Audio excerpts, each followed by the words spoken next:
Okay, so data analysis lab. So this is Tidal Data. So basically you're going to use the Numbers app. I mean, you could use Excel or something like that, but I'm going to go through how to do this with Numbers, which everybody should have installed.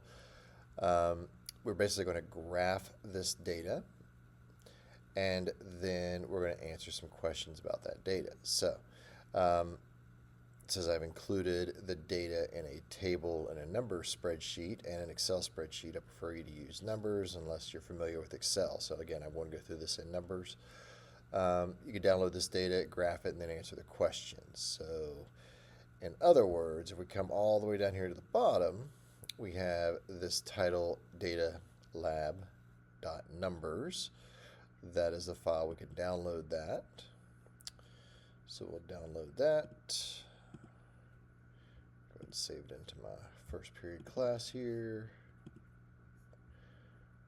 Overwrite the old one, and then open it. So again, after you download it, you can just do a little two-finger click on the file name here and say open. And of course, it opened it on another page. There we go, or another screen. But it's going to look like this. So when you download it and open it, it's basically your whole data table. So it's this data table copied over to Numbers. Went ahead and did that because really what this is actually just two columns of data, but they basically did time and then water level and then time and water level again. These two really should be underneath here, but to save space, they just kind of put them beside it. Okay, so now we need to graph this. So to graph it, the first thing you need to do is to select all of the data. There's a couple ways to do that. So you can click on the first cell, top left, then hold down the Shift key, and then click on the bottom right. That will select all of your data. That's the easiest way to do it. You could also just kind of click the first cell and drag down to the bottom right as well. That works. Okay, so once you have your data selected, we're going to go to Chart, and we're just going to do a regular simple line graph here. Since these are all evenly spaced, we can do that and it'll work. So we're going to select all of our data, and we're going to click on the line graph option here, and that gives us our line graph. Okay, so now we need to do a few things here to kind of clean it up. First off, let's add some names to our axes and some labels. So we got our value axis here, or our y-axis. So to change the axes, you just select the table, just click on it somewhere. We have our water level here in meters, but it's not labeled, so we want to go to axis name, go and turn on the axis line too, and then we come over here and call this water level in meters. Okay, so that's on there now. Don't really like this scale either. This is weird, 0.75, 1.5. We're going to change that scale. It goes 0 to 3, so we could actually just play around with our number of steps here. If we switch it to 3, it goes in 1 meter intervals, which is okay. I'm going to double that though, I think, to 6, and then have it be 0.5, so half, 1, 1.5, 2, 2.5, 3 for our scale on that y-axis. And then the category axis, this is our time of day. So it's not really labeled, but we're going to go ahead and label it. So you can click on the graph again, go over to category. The category axis, since this is just a simple line graph, this is a category axis, but we'll turn on the axis name. Double click on the axis name again, and we'll say time of day.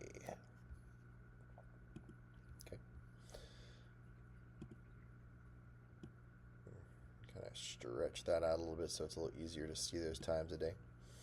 All right, so that gives us a pretty decent little graph right there. You can play around with some other stuff if you wanted to, as far as the axes and stuff. So if you just click on it, click on the graph, and you can go over here to the y-axis or the x-axis and play around with what some of these other things actually do down here. But that's basically all we need to really answer our questions.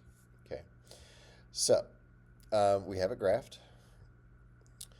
So, well, if we kind of go back and look at this, when does the tide come in? Tidal data is usually measured in hourly increments. The water levels shown in the data table were measured over a 24-hour period. So we have our think critically questions here. So 1, plot these water levels on a graph with time on the x-axis and water level on the y-axis. Well, we've already done that. Okay, so we're going to basically make a text box here to answer our questions.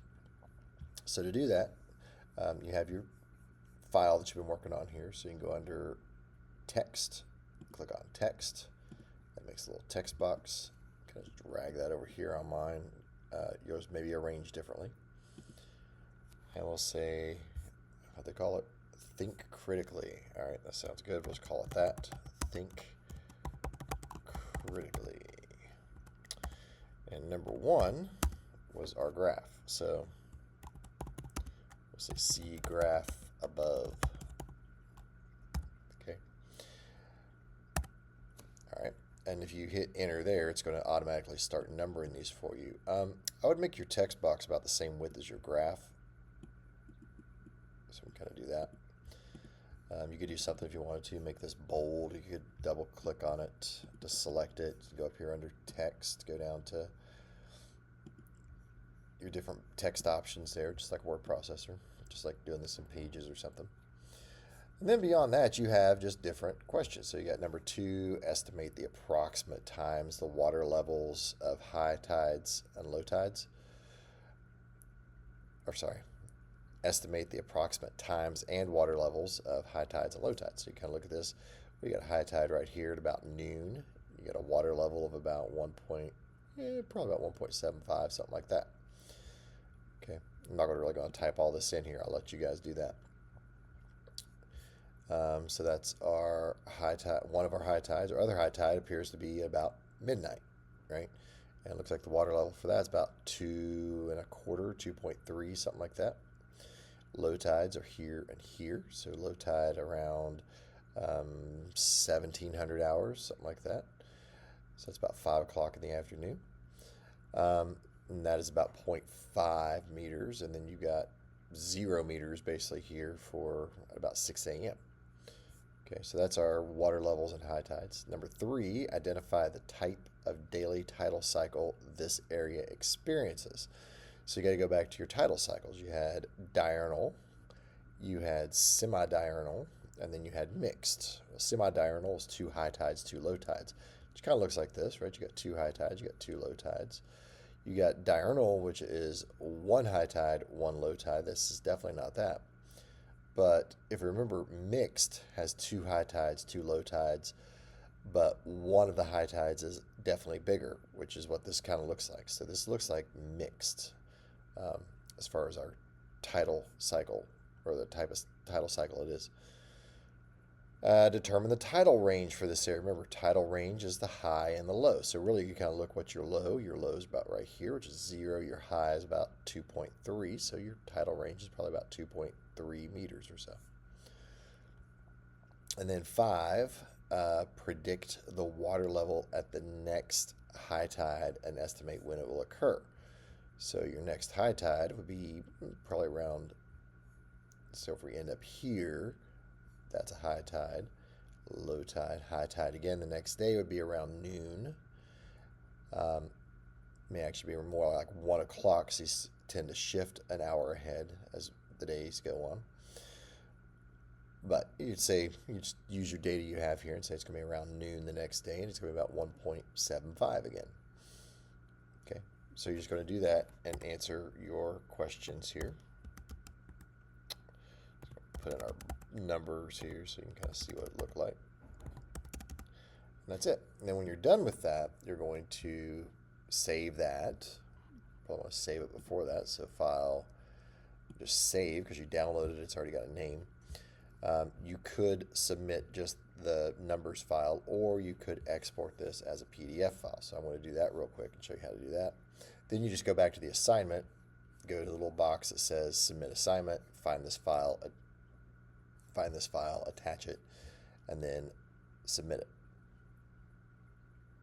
So to export this, you go to File. You can go down to Export to, it's a PDF. You just kind of leave everything here like it is. Hit Save. It's going to ask you what you want to call it and where you want to save it. I'm going to save it back to the desktop, to this work done together.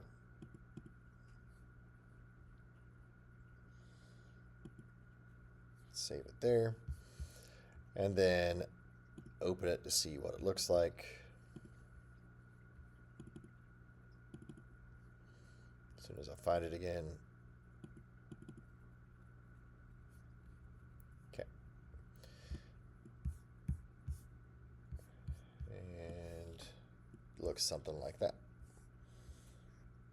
Okay, so you can do that and export that as a PDF and then upload this PDF back to Schoology, back to the assignment, and you're done.